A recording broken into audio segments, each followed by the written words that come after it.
Good afternoon, ladies and gentlemen. We got one more latecomer, and this is a great opportunity to welcome Dr. Daniel Schueftan from the Director of National Security Studies Center of University in Haifa at Charles University, a Faculty of Social Sciences, and I was asked by organizers just to introduce Dr. Schueftan, and they were quite frank and told me just introduce Dr. Schueftan and then your role is ended. But I would just like to mention just some basic facts that Dr. Schueftan is an important external advisor of Czech Ministry of Interior. Therefore, I would like to also introduce Director David Chovanec, who is in charge of Czech National Security Audit, and on which Dr. Schueftan is working with us, and we are currently in the phase of drafting so-called action plan when the Czech National Security Audit was adopted by the Czech government on December 14 last year, and Dr. Schueftan gave very useful insights and is advising in the current phase. Dr. Schueftan is quite often visitor to Prague, which is our honor, and so therefore we got many opportunities to meet him. You might also have seen some interviews in public Czech media, and he's a sort of well known for being a strong critic of EU's, let's say, postmodernist or too liberal migration policy. He's also voicing a strong criticism over EU's funding to Gaza, which, according to Dr. Schueftan, enables Hamas to build terrorist infrastructure, etc., etc. Of course, he's also voicing strong criticism over European, let's say, moral relativism, etc. Today, he's gonna speak about contemporary global threats, which is quite a wide topic, and Dr. Schueftan will talk about 30-40 minutes, as we have discussed a bit earlier. Then we will open the floor to Q&A, so hope you will enjoy it tonight, and I strongly believe this will be very interesting, very thrilling discussion and lecture. So the floor is yours, Dr. Schueftan. Thank you. I will also address global threats, but I would like to start from the situation in the Middle East, because I find that it is particularly interesting for those of us who are interested in strategic thinking to bring together the regional context and the global context, and to see how they interrelate and how different parts of each and every scene interrelates with the other. Because when you want to study national security, you have a triple challenge. The first is to include in your discussion everything that is relevant to the situation that you want to understand. The second is to find the center of gravity, because in the final analysis, the decision maker cannot deal with 100 things or with 50 or even 10 things. He has to decide what are the 2 or 3 things that he can really focus on, because the attention and the resources are not enough to deal with all the problems. You have to decide what are the important things that you're giving up in order to deal with the vital things. Because in the final analysis, if you don't focus on the vital, you may find yourself doing the right thing for a book of political science, but the wrong thing for your nation. And the third thing is to try and identify changes as they occur. And very often you come up with a very good solution, or at least a response to a challenge, and you're very satisfied with yourself, and the moment you are satisfied with yourself, you should be very worried, because probably you're doing something wrong, because reality constantly changes. And the answers of today are not good for tomorrow and the day after tomorrow. And here is the most interesting thing. Very often, reality changes even if you're good, because what you did in order to respond to one challenge is presenting you with another challenge. And you constantly have to be aware that while you're looking at the overall picture, while you're focusing on what is really important, you also need to go with the events to the point that you're constantly relevant to the challenges that you have to confront. And it is therefore, I think, interesting to look at a country like Israel, because it is confronting regional challenges, it is confronting international challenges. By the way, it is also confronting domestic challenges that I will not deal with in my presentation, but I'll be delighted to discuss if somebody wants to raise them, because in Israel we have some fascinating domestic challenges. And you constantly need to look at it as if you have a mobile of 1,000 glasses of water, and suddenly a drop is added in one of them. What happens to the whole mobile? In order to understand what you have to deal with at a given moment. So let me start with the regional challenges, and not just from an Israeli point of view, but finally I will also come to the Israeli point of view. The major regional problem in the Middle East is that the Arab countries are basically hopeless. Now, I know that this is a very far-reaching term, and a term that is not used because we are accustomed to speak in political correct terminology, which I hate. I think the worst possible enemy of thinking is political correctness, and I will certainly try to be as politically incorrect as I can possibly be, not as an objective in itself, but when it is called for. And when you speak about the Middle East being hopeless, Arab states in the Middle East being hopeless, I'm not only saying it analytically, because I don't think there is any other way to look at these states, but I'm also saying it with sorrow as an Israeli. Not because I'm a nice guy. By the way, you want to insult an Israeli, tell him that he's a nice guy. So not because I'm a nice guy and I like other people and I don't want bad things to happen to other people. I believe revenge is a noble instinct and I have nothing whatsoever against it. But when you have a region that is constantly failing, and when you have a region that is hopeless, and when there is a perception in the region itself about the hopelessness of certain events, you also have permanent instability, you have a very high level of violence, and when you live in the middle of such a region, it is not fun. Even if they're killing each other, once they're done killing each other, they'll come to kill you. So when you live in such a region, you have to learn to live with a constant threat. One of the best jokes I've ever heard is in the whole world, including, I suppose, in the Czech Republic, when the issue of Israelis and Palestinians is being considered, they call it the peace process in the Middle East. The Middle East peace process, as if the Middle East is a very pleasant place and the only problem is Israel and the Palestinians. It is a negligible problem in the Middle East. The Middle East is full of problems. There is nothing in the Middle East beyond these problems because they overshadow even positive things that are happening here and there. Instability is something that even from an Israeli point of view is very bad, certainly when you just look analytically at the region. And let me try to explain what I think is happening in this region so that you understand how deep the problem is. We've had societies that for more than 200 years have been failing, and in the last 10, 20 years, this failure is being recognized.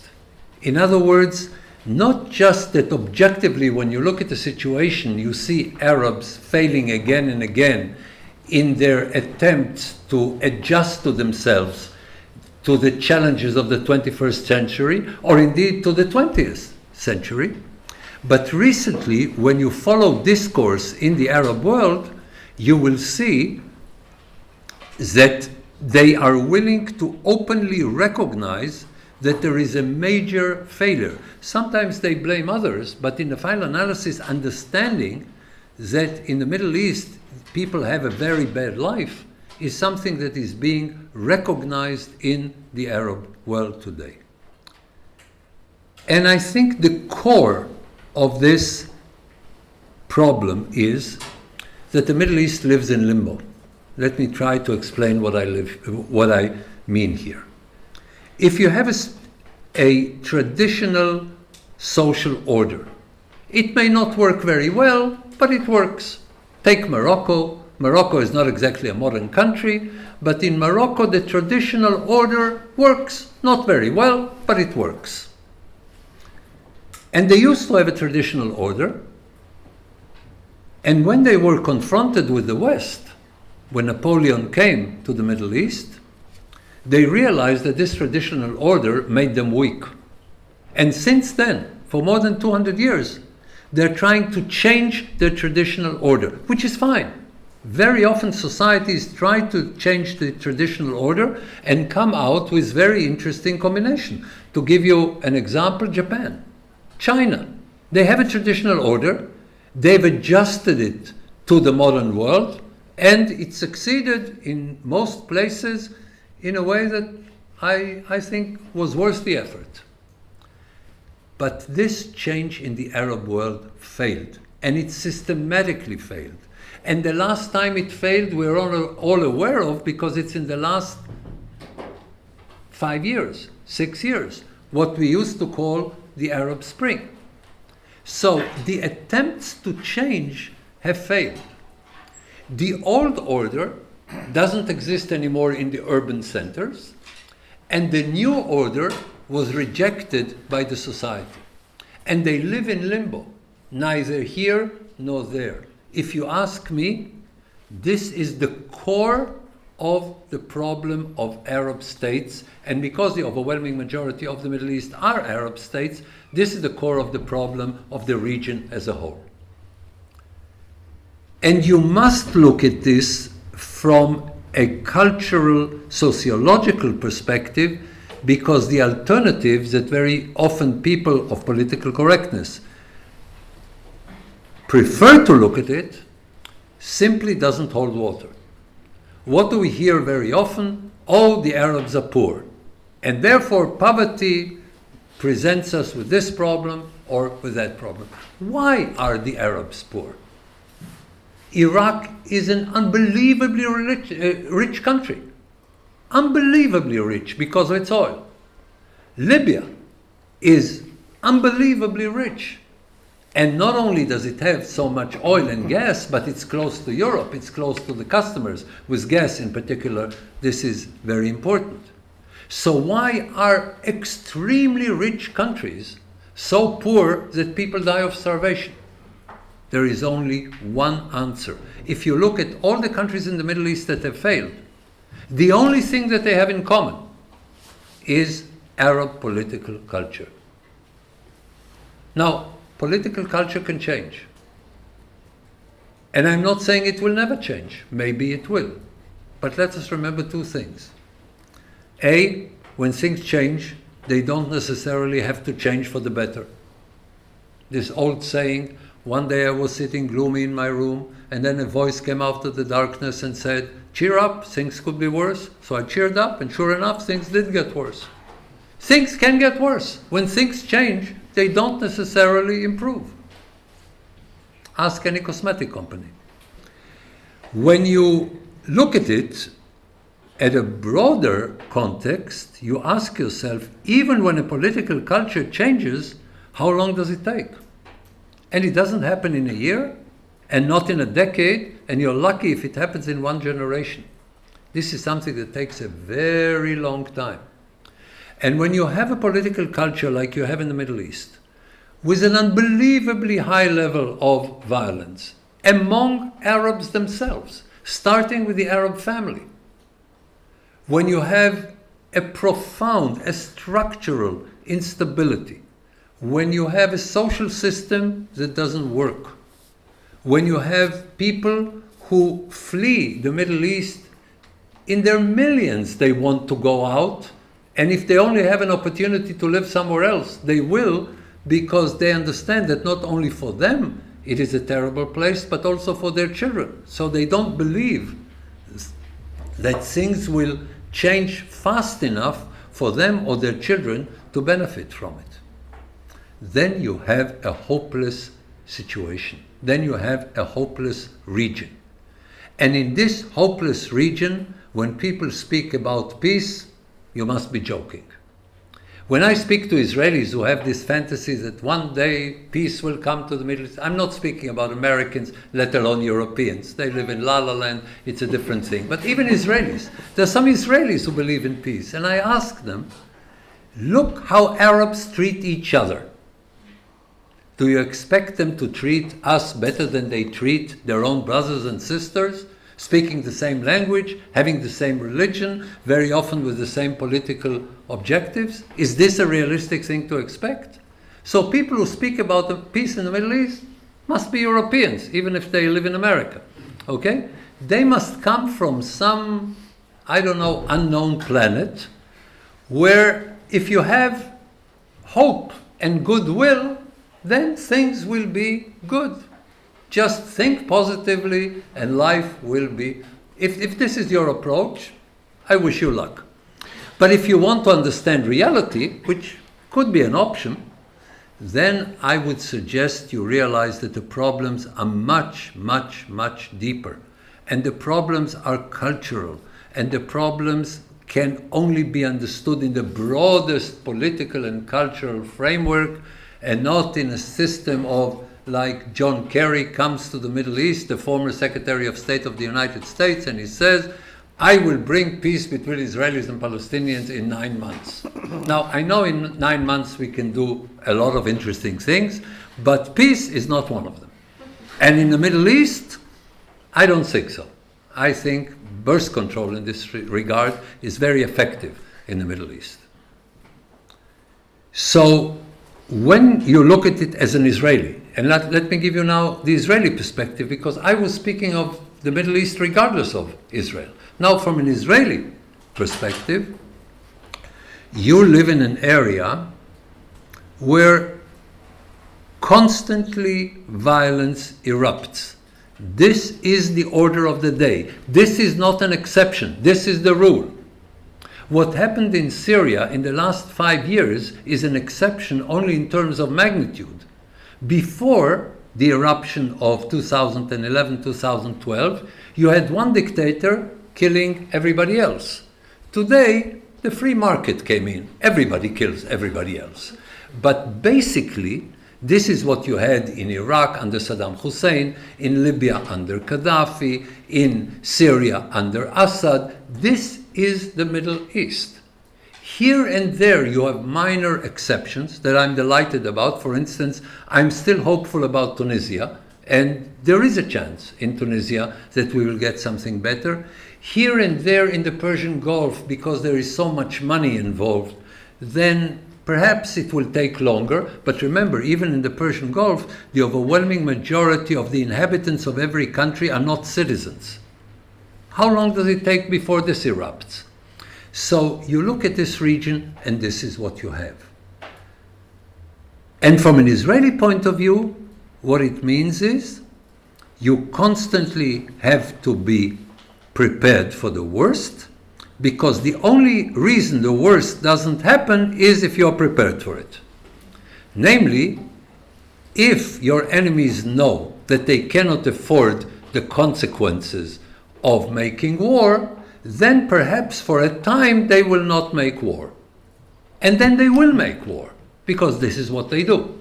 This is what they do in their own countries. And they will make it war against Israel as well. But it may take a while. And in this decade that we can get between one war and another, Israel can build its economy and its democracy and its society and its health and its technology and its science.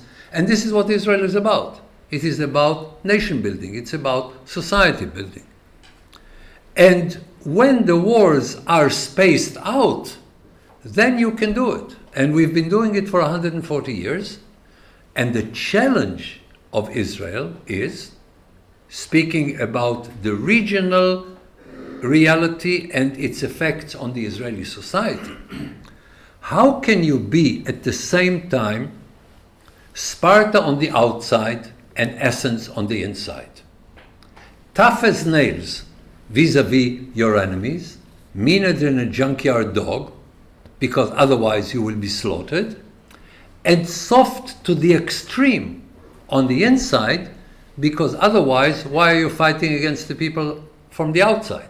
The only reason to fight against people on the outside is to keep something on the inside that you want to live in, namely a soft, open society as you have it in Israel.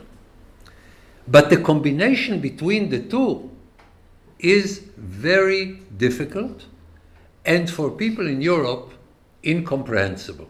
It is very difficult to imagine a reality that you've never lived in. To give you only one example, I sometimes come to class in Haifa University, where I teach, and my students come to class with M16s, with assault rifles, okay? Because they're in an officer's course and they're obliged to take their weapons with them. It's part of their military training. They're also getting academic training. So they're constantly with their rifles, and they come with their rifles to class.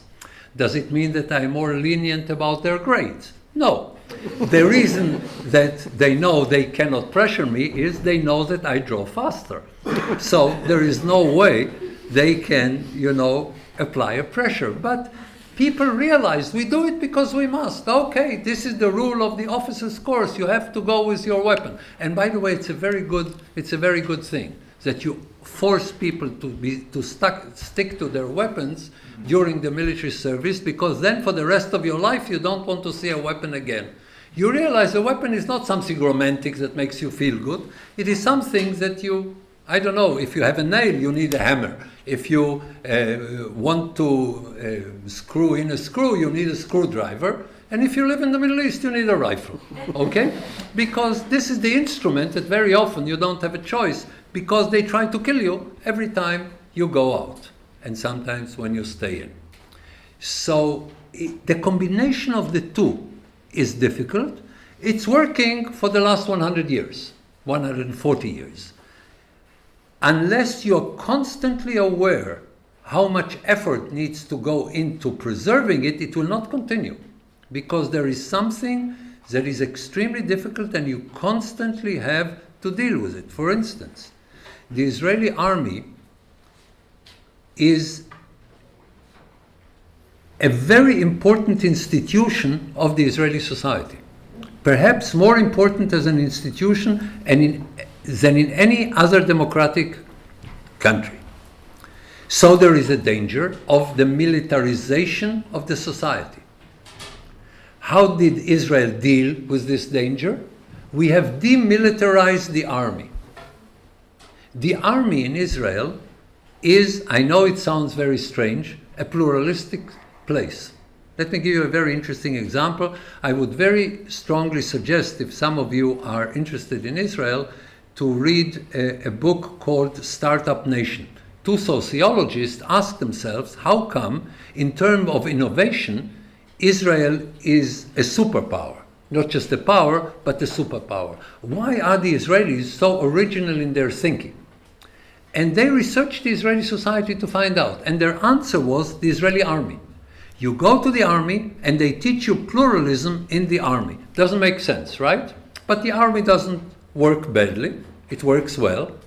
And it has an impact on society and on politics that not only is not militaristic, it is counter-militaristic. If you follow news from Israel, you will see that a lot of criticism on the government comes from the army criticizing the government not being flexible enough. So you have a very strange combination in Israel. It is fascinating to study it, because when you have a demilitarized military, you can be less afraid that the society will be militarized. So here I'm trying to connect between domestic challenges and regional challenges. Let me now speak about international challenges from an Israeli point of view. And I would discuss separately three different dimensions. International organizations, the relations with the United States, the relations with Europe, and then the relations with the rest of the world. First of all, international organizations. From an Israeli point of view, most international organizations are an insult to civilized society. I know that it is very difficult to digest, particularly when you grew up in Europe and they told you stories about the international community. What is the international community? People usually refer to the United Nations.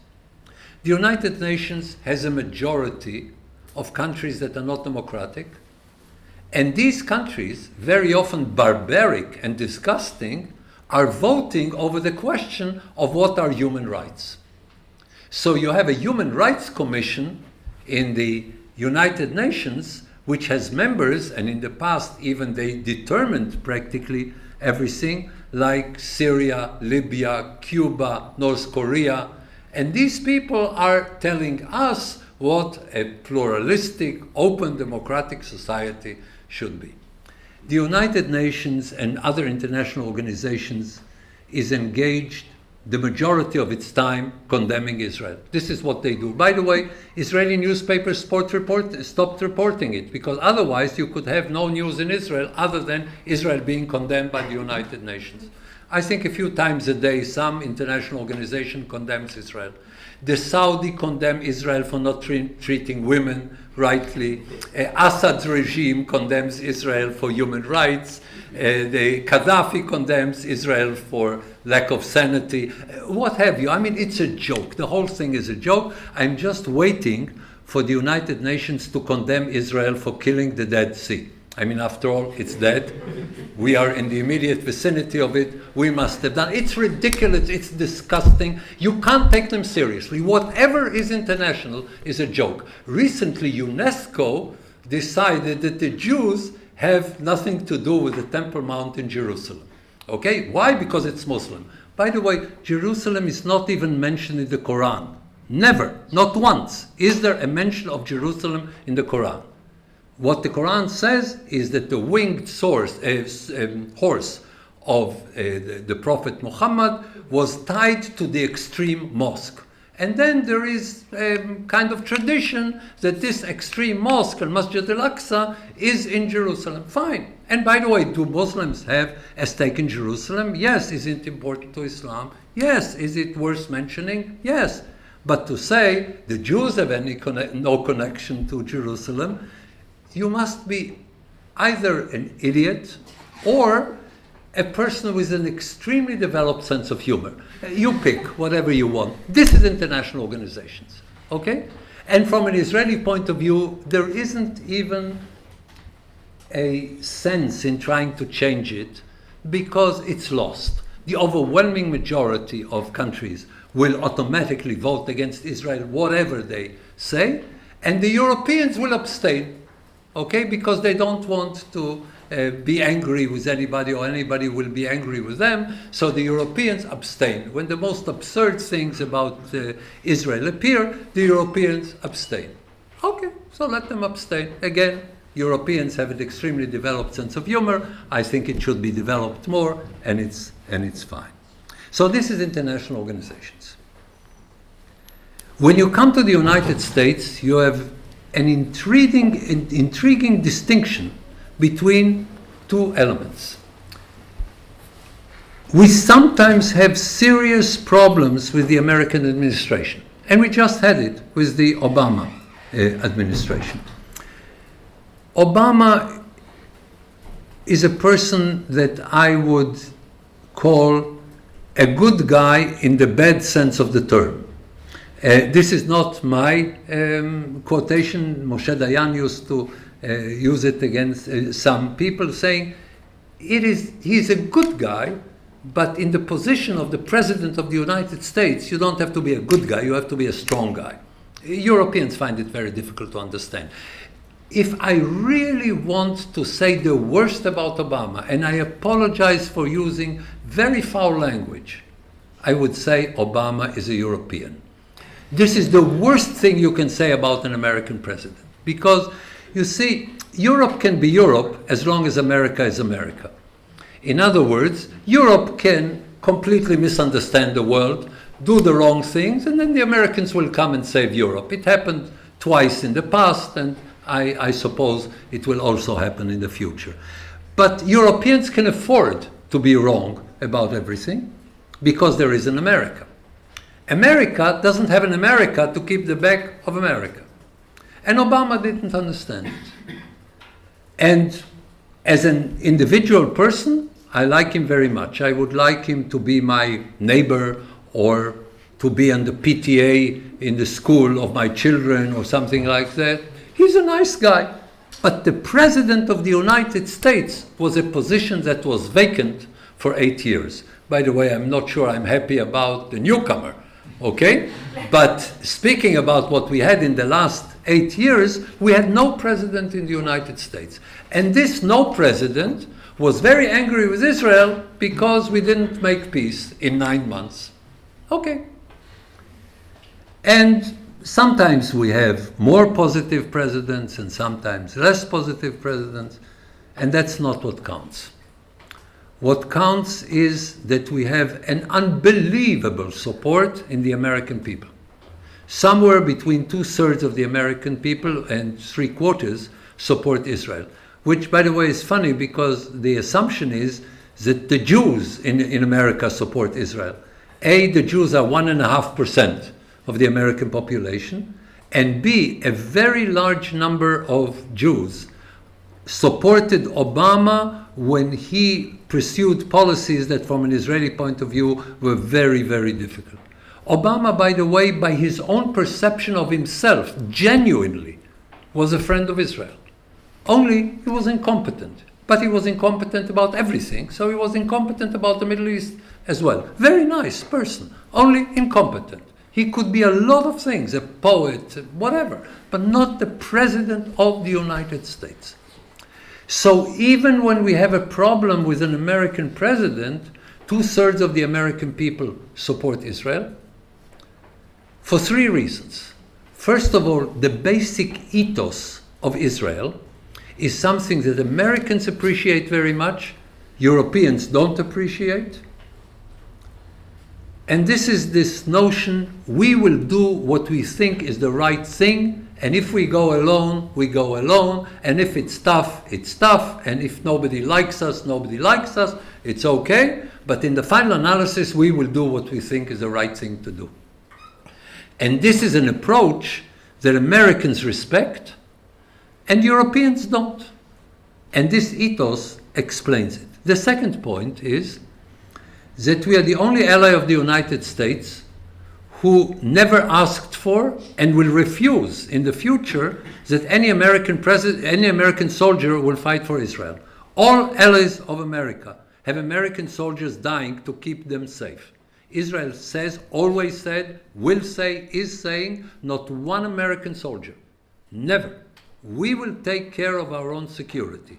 We want to buy arms in the United States. We want to have financial assistance, but not American soldiers. That's a very important component, the only ally of the United States in this regard. And the third is that strategically speaking, it is not an equal, a symmetric partnership between Israel and the United States. Israel is a tiny country, the United States is a superpower, but it is not one-sided. In the Middle East and throughout the world, Israel is the only ally of the United States that is at the same time strong, stable, responsible, always pro-American and determined. Show me another that has the combination of all 5. So, okay, I'm willing to go with Britain, Canada, Australia, and Israel. Okay, that's very good company. From an American point of view, you can always trust the Israelis. They will annoy your life out of you. We are a very annoying people, okay? But in the final analysis, the only one that you can really trust, or one of the very, very few that you can really trust, are the Israelis. So the basic relation is good. In Europe, you have to make 2 distinctions between Western Europe and Central and Eastern Europe. In Western Europe, we have major problems. In Central Europe, less problems. And many of the countries, and here comes my second distinction, the distinction between governments and elites. the bilateral relations between Israel and European governments are mostly very good. You only have 2 or 3 countries in Europe that are hostile to Israel, Sweden and Ireland always, Spain sometimes, but most countries are either friendly, very friendly, or fair-minded. In this category, the Czech Republic, very friendly, okay? Even if there is disagreement on this and that. But the Czech Republic always very friendly to Israel. Most West European elites are very strongly critical of Israel, to put it very mildly, sometimes even hostile. And I'm speaking about academia, media, the arts, and the people who set the tone of public opinion in Europe. And Europeans constantly criticize Israel, and Israelis constantly ignore Europe. And the Europeans are very angry that we ignore them, so they punish us. And when they punish us, I recently gave a lecture on this subject to European diplomats. I said, in Europe, Israel has a problem, but not a dilemma. A problem, Europeans punish us. Not a dilemma, because listening to Europeans is not an option. Whatever Europe will do to punish Israel is less dangerous than listening to Europeans on anything. To give you only 3 examples, if we would have listened to Europe, Saddam Hussein would have had nuclear weapons. If we would have listened to Europe, Assad would have had nuclear weapons. If we would have listened to Europe, the Palestinian suicide bombers would still be controlling the streets of Tel Aviv as they were about 15 years ago. So listening to Europe is not an option. The measures we use in order to make sure that Saddam Hussein will not have nuclear weapons, Assad will not have nuclear weapons, and terrorism goes down 98% is exactly what the Europeans told us never to do. So we listen to Europe, we do the opposite, and it works. Okay? Let me now conclude my tour d'horizon by speaking about a change that is happening as we speak in the Western world, and a very interesting effect it will have on the Middle East. If you look at what is happening today, you will see that Trump and Marine Le Pen and Brexit and the crisis of immigration in Europe have a lot in common. These are not independent, isolated events. They have something in common. And what is happening today in the Western world is something that I very much don't like. One political camp took public opinion and a lot of governments to one extreme, and now the response is on the other extreme. And I don't like both. I don't like the way Obama conducted himself, and I don't like the response of the American people.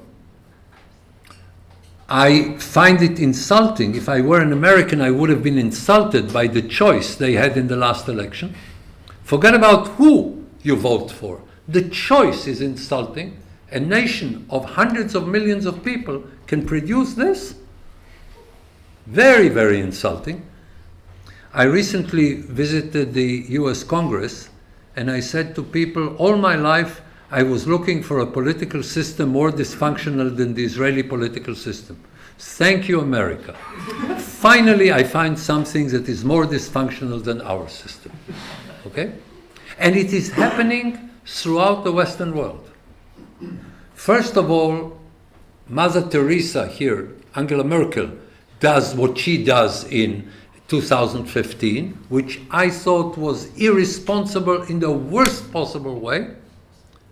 And then the inevitable but very dangerous response is Alternative für Deutschland. Or I recently went, I'm not yet beyond the traumatic shock. I went to a demonstration of Pagida in order to take literature, to read it, to see what they're saying. It is frightening. Okay? And it is an inevitable consequence of this idea, wir schaffen es. Keine Oberzahl. The shortest suicide note ever. Yeah? Keine Oberzahl. And then the inevitable response. The problem is no upper limit. The problem that we see today is polarization between two schools of political thought and two Weltanschauungs. I'm sorry I'm using so much German, but this is the term they use even in English. Weltanschauung, Zeitgeist, so we can go a long way here. The worst thing you can have is polarization of a society when the mainstream is not in the middle of the political spectrum.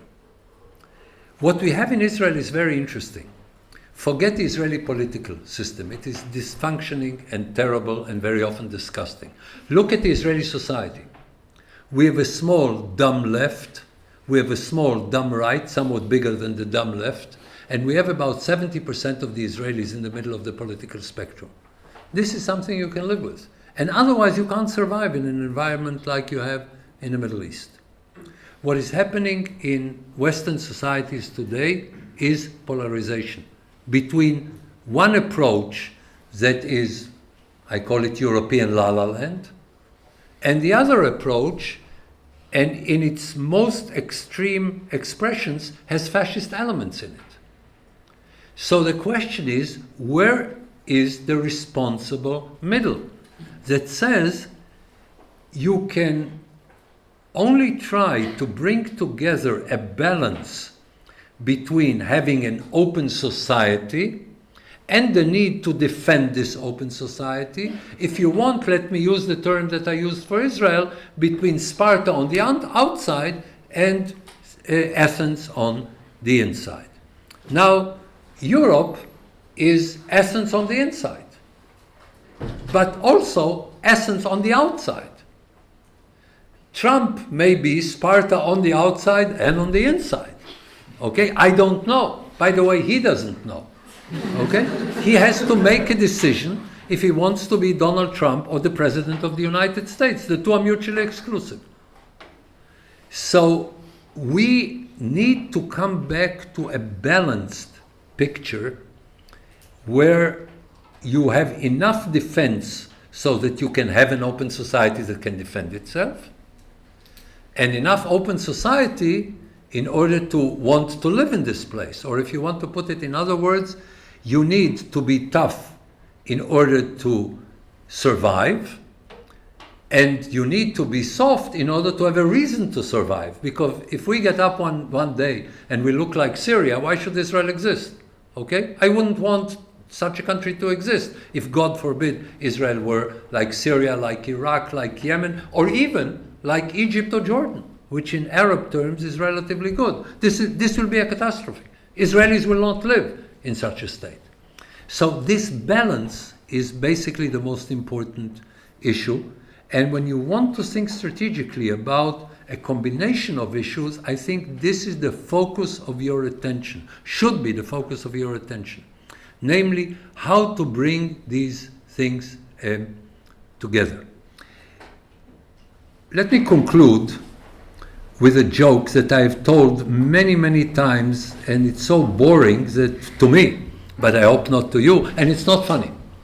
But it represents very well what Israel does, and I think a lot can be learned from Israel. The story is about God Almighty that decides one day that the human race has failed him and he's sick and tired and he wants to destroy it, as he already did with the flood.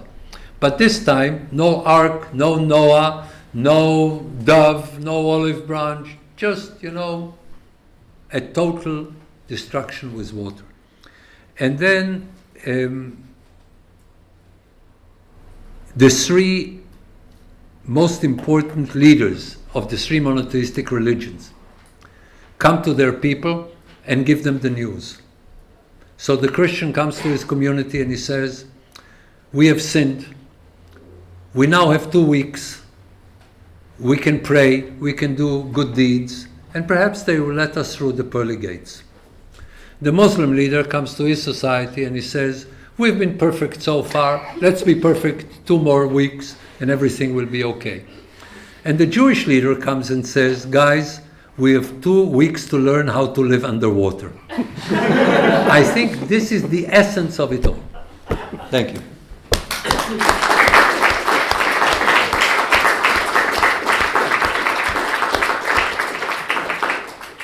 Thank you very much, Dr. Schueftan, for insightful, interesting, and entertaining remarks.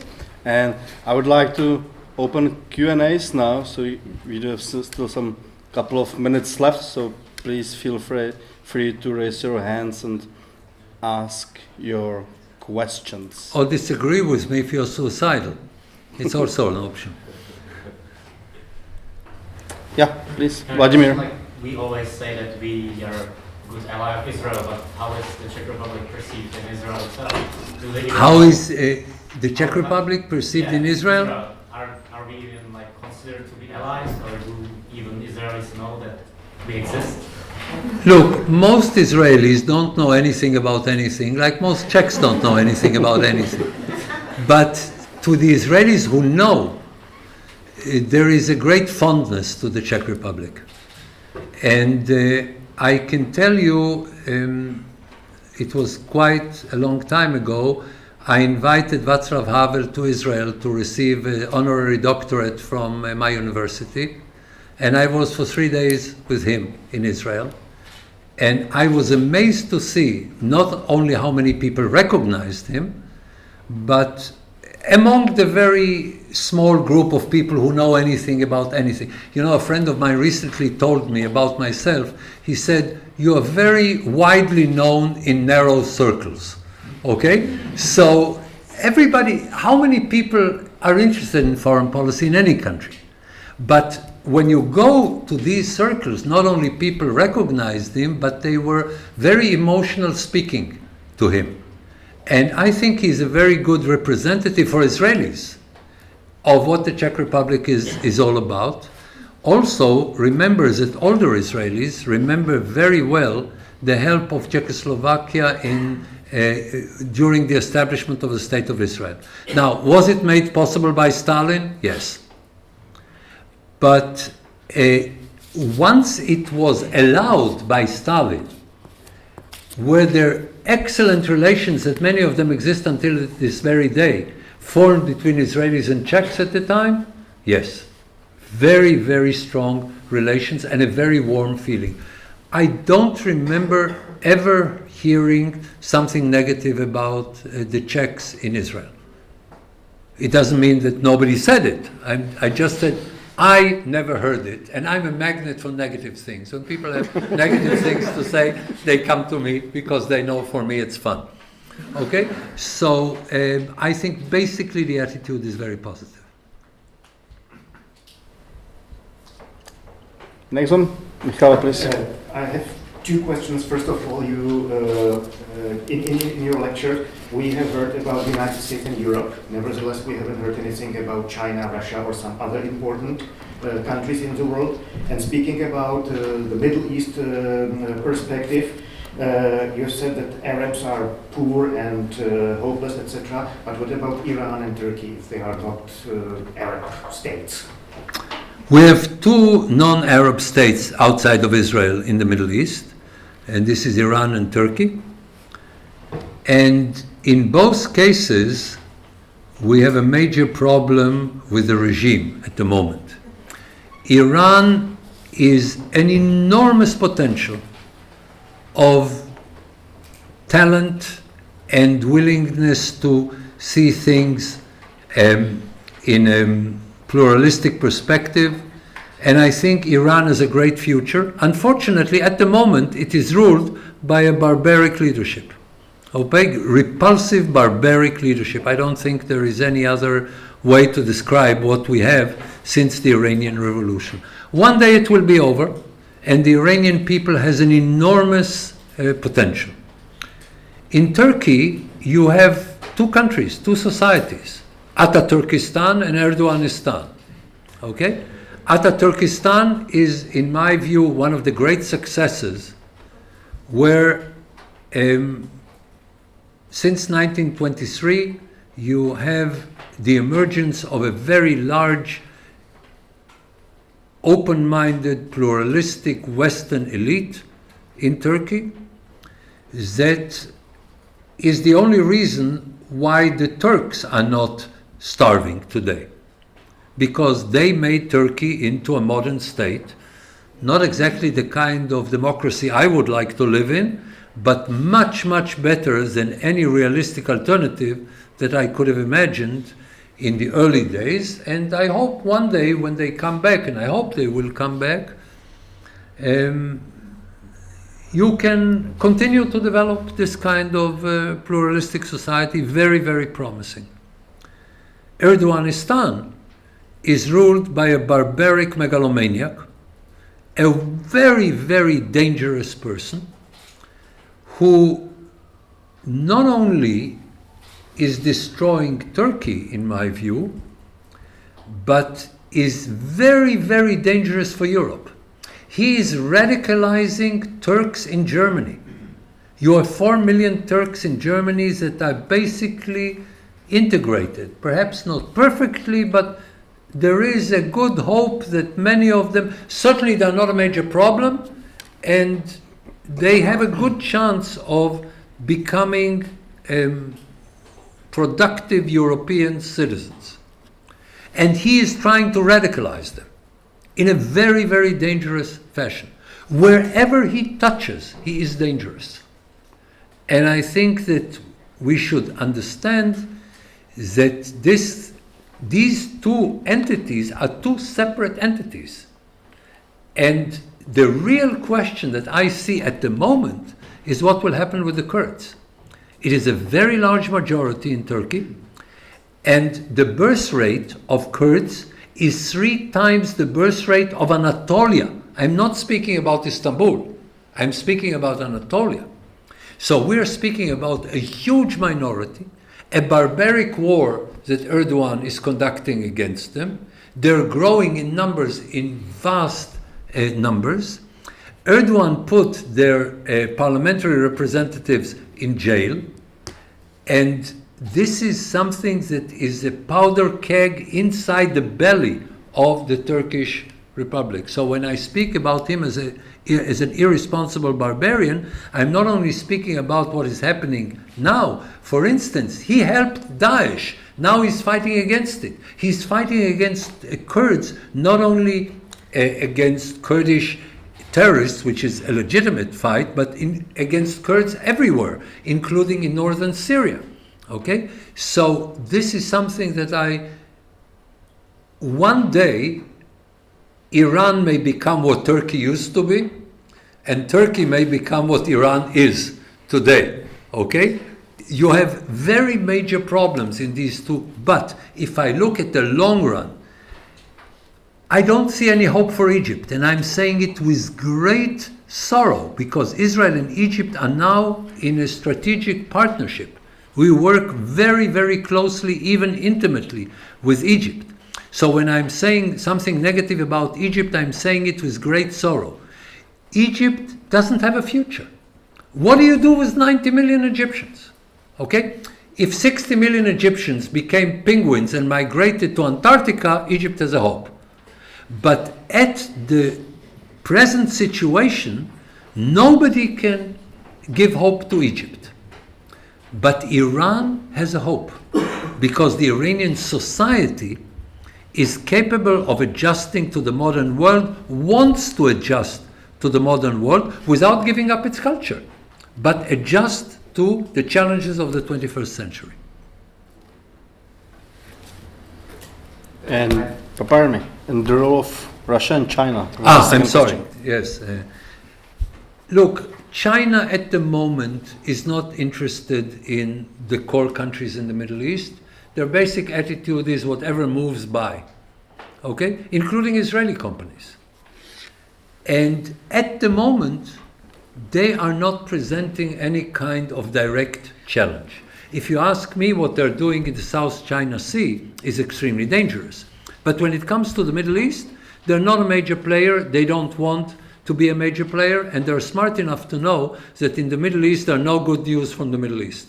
So if you want to come to the Middle East in order to be the peacemaker, like Jimmy Carter or Barack Obama, so that you will be remembered as the person who brought peace to the Middle East, the Chinese are bored with us. By the way, it is a joy to go to China as a Jew, and they don't have a hangover over Jews. Okay, they just look at us like any other nation. Nobody looks at us in the West like any other nation. In China, I was approached by two young school teachers that for some reason identify that I'm an Israeli, and they came to me and said, "You Jew?" I said, "Yes, I'm a Jew." Said, "Jews, very, very smart. Albert Einstein, very, very smart." I said, "You know, not all Jews are smart. We have 120 idiots, and we built them a special house in Jerusalem. It's called Parliament." And I should be fair, in the Parliament there are also, you know, a few exceptions of good guys, my friends, but all the others are like this. We had this joke in Israel that we had a bomb in Parliament, 120 dead, no losses. Okay, so but this is just because we are vicious to each other, and it's fun to say terrible things. China doesn't seem to be interested in making any change in the Middle East. Russia is a different story. I think what is happening to Russia is a Russian tragedy, but it's the choice of the Russian people. There is something wrong with the Russian people because Russia is dying, and what they want is a president who is half naked and fishing, okay? And they don't understand that when Russia is dying, the fact that they can threaten the Czech Republic, and I'm delighted that people here are aware of it. Usually in Europe I have to tell people that they're not aware of the dangers. Here I'm delighted that they understand that Russia is a danger, and to the Baltic countries Russia is a danger, and in different ways, not through the borders with military, it's a danger for Germany.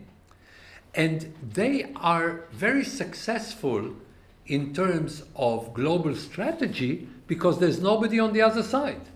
Okay? For 8 years, there was nobody playing for the other side. So it's easy to be very successful when you're playing the white pieces and the black pieces at the same time, and somebody is sitting there and saying, peace, you know? And he got the Nobel Peace Prize for, it reminds me, Golda Meir at the time when they asked her, should Sadat get the Nobel Peace Prize? And she said the Nobel Peace Prize, perhaps not, but the Oscar, yes. Okay? So people confuse between the Oscar and the Nobel Peace Prize, particularly people in Norway, confuse between the two. But he is very successful strategically because there is nobody on the other side. But this doesn't help Russia. Russia is dying. Anything else? No, I'm sorry. Yes. It was exhaustive, right? Curious about maybe Israeli view on like maybe something like strategic partnership with Jordan, because as I perceive so far, because I've always viewed Jordan as maybe like staying not fond of Israel, but maybe maybe something like a constructive enemy, you know, that because in the year 1948 they were West Bank, and then they stopped because they felt like West Bank belonged to them. It was promised to them, and therefore, like, they didn't try to destroy Israel, but they just tried to like take the piece of Israel that they felt that it was theirs. You know, how do Israeli people maybe view Jordan today? First of all, if King Hussein would run for prime minister in Israel, no other party would have a chance. Okay?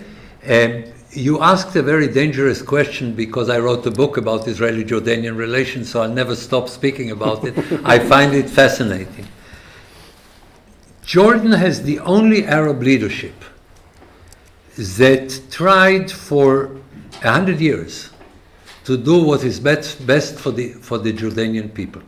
And I have tremendous respect for the Hashemites. The monarchy is great. The people, not so great. Because you have a lot of Palestinians, and you have a lot of Muslim brothers and people who are radical Islamists. But when you look at the government, we have always had a strategic partnership with Jordan. By the way, I'm surprised that you know about 1948. Unfortunately, not enough people know about it. But even what you said is not far enough. Things in 48 were even more interesting.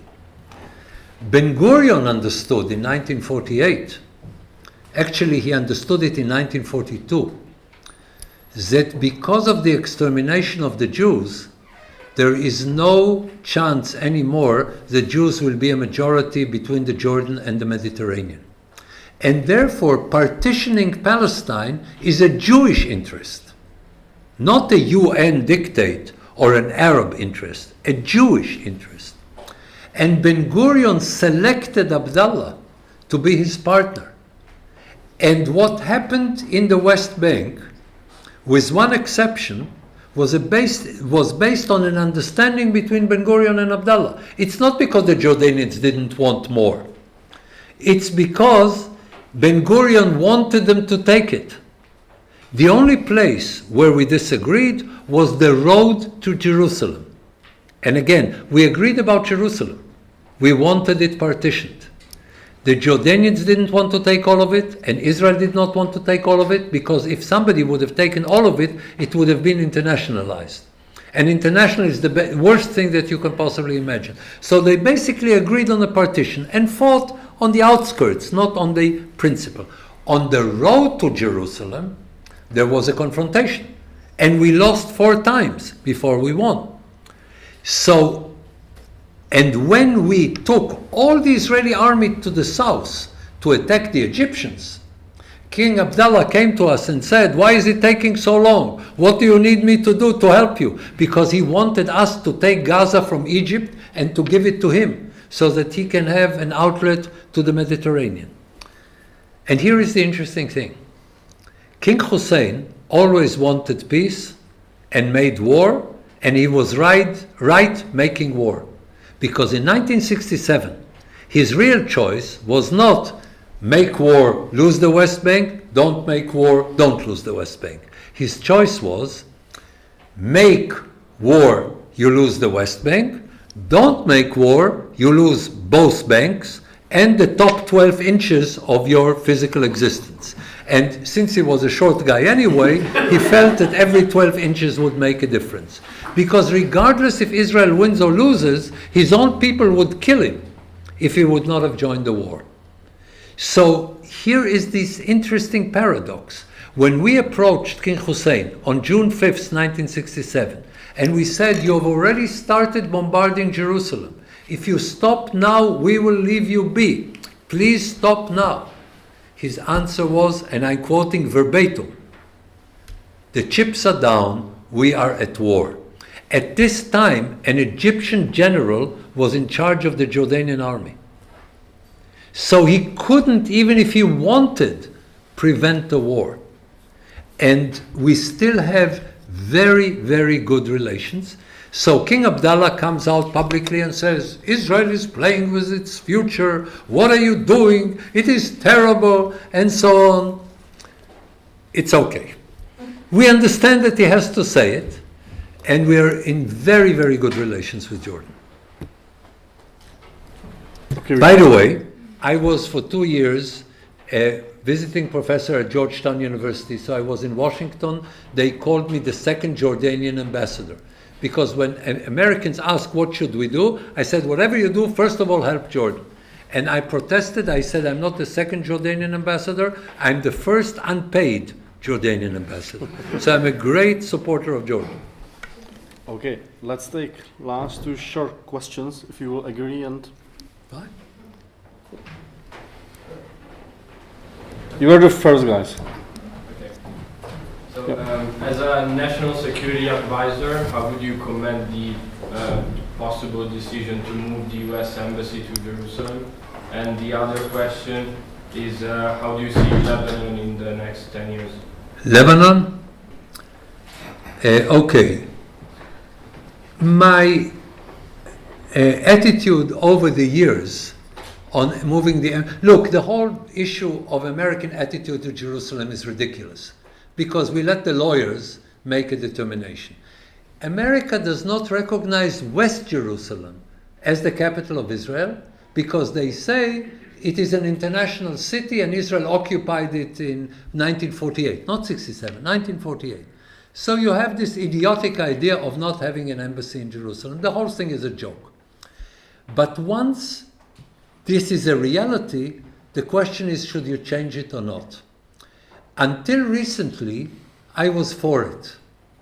Until recently, I was against it because I said we have more important issues to deal with now than this issue. Now I'm for it, and the reason I'm for it is that I think that people who are trying to corner Israel must understand that America is no longer on their side. It will have a demonstrative value of telling Europeans and many Arabs, you cannot wait until Israel does what you want them to do. Because while you're waiting, things are getting worse. So, if you don't want the Americans to move the embassy without an agreement, try to reach an agreement. A realistic agreement, not the one where the Palestinians dictate to Israel that Israel should not be a Jewish state, because this is ridiculous, and therefore very popular in Europe and in the United Nations. So in terms of the demonstrative element of it, now I think it's a good idea. But if I were an American, I would move the embassy to West Jerusalem, not to territories that Israel occupied in 1967, but to a place in West Jerusalem, because you cannot make a sensible argument against it other than radical Arabs will be outraged. Let them be outraged. What can they do? If they could make war, they would make war anyway. The only reason they don't make war is they're afraid of us. Okay? So, will they make war? Let them make war. We'll break their face again, and then they'll try again 10 years later. Fine. Okay? So, I would do it now and move it to West Jerusalem. And I think what Trump will do, he will tell the ambassador, first, you move to Jerusalem personally. You operate something that will be called the American Embassy out of the American Consulate in Jerusalem. And while you're doing it, we're building the embassy. And we'll move the embassy when the embassy is ready. In Israel, it takes a long time until the building is ready. Okay? So this is how I would tactically approach it. What was the other question? I forgot. The future of Lebanon. For what? Lebanon. Future of Lebanon. The future of Lebanon. Look, Lebanon is not a state. Lebanon is like Belgium. It's a misunderstanding. Okay? Lebanon lives from civil war to civil war, and my expectation is that it will continue to live from civil war to civil war. You see, the one word that I don't allow my students to use, and I'm not for political correctness, but this is my one exception, is the term solution. Okay? Only crossword puzzles have solutions.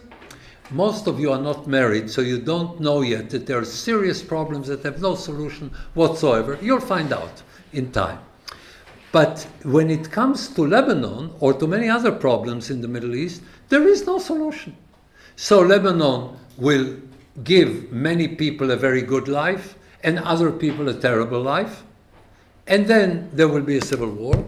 And then they will give many Lebanese a good life and many others a terrible life. And then there will be a civil war, because there is no such thing as Lebanon. By the way, there was never anything like Syria or like Iraq. What do Kurds, Shiites, and Sunnis in Iraq have in common? They're all killed by Kalashnikovs, by MK-47s. Okay? Nothing. There is no Iraqi people. There never existed an Iraqi people or a Syrian people. the Middle East is tribal. And in Lebanon you have tribes. And the real question in Lebanon is, how far will the Iranian control over Lebanon be with this regime? This is the most important question in Lebanon, and I don't have the answer. Thank you. The last one? In the year of 2014, do you think Israel should have attacked Iran and destroyed its nuclear program? No, but let me first say that usually my answer is yes. But let me tell you why not. The whole idea of the Israeli attack was to generate a process that will draw in the United States. Israel can come for a visit. There is only one country in the world that can stay over Iranian airspace for weeks until the Iran military infrastructure is destroyed. And this is the United States. We cannot do it. With all due respect, we have a very, very good Air Force, and we have other very, very good means. But not only are we not a superpower, we are not a global power, we are a regional power with limited resources. But could we have done an enormous damage to the Iranian infrastructure? Yes. But this would bring in an Iranian response and then an American response to the Iranian response. So, if Israel starts a war, it actually tells the American people, I'm drawing you into a war that you don't want. And this would be a major mistake. A major mistake. I think Netanyahu had the perfect choice. Netanyahu is a very interesting combination between a very good strategic mind and an extremely problematic character. And I'm being polite. But I think the strategic mind worked here, and Netanyahu did the right thing. What was the right thing? And in my view, it was his strategy. And of course, he never discussed it with anybody, because you can never trust an Israeli to keep a secret. Okay? In Israel, everything comes out. It is very good for civil liberties, but if you're a prime minister and you're not a paranoid, find yourself a different job. Okay? You must be a paranoid in Israel. So what happened between his ears, in my view, was the following. He said, let us prepare the instruments in order to hit Iran. Let us prepare everything so that we can do it. But my objective is to let American spies find out about it. America spied on Israel in 2014 like they didn't spy on Stalin. Okay? And the Israelis basically said, you want to spy? Come spy. We want you to know that we can do it. Then you will have sanctions. And then we don't use it. I think it was smart to prepare the tools to convince the Americans that Netanyahu is cuckoo, that he is willing to do it, and then not to do it. Let me put it this way. When I went to this sabbatical where I was visiting professor in Georgetown, I came to the chief of staff of the Israeli army, and I said to him, while I'm in sabbatical, we have no war, right? I'm not willing to miss a war. I've had 8 of them, and I now don't want to miss the 9th. So there will not be a war, right? And he said, no, there will not be a war. Now, this was not a commitment by him to me. This was also his understanding that we are doing exactly what needs to be done in order to be able to do it, and then we are smart enough not to do it. Thank you very much.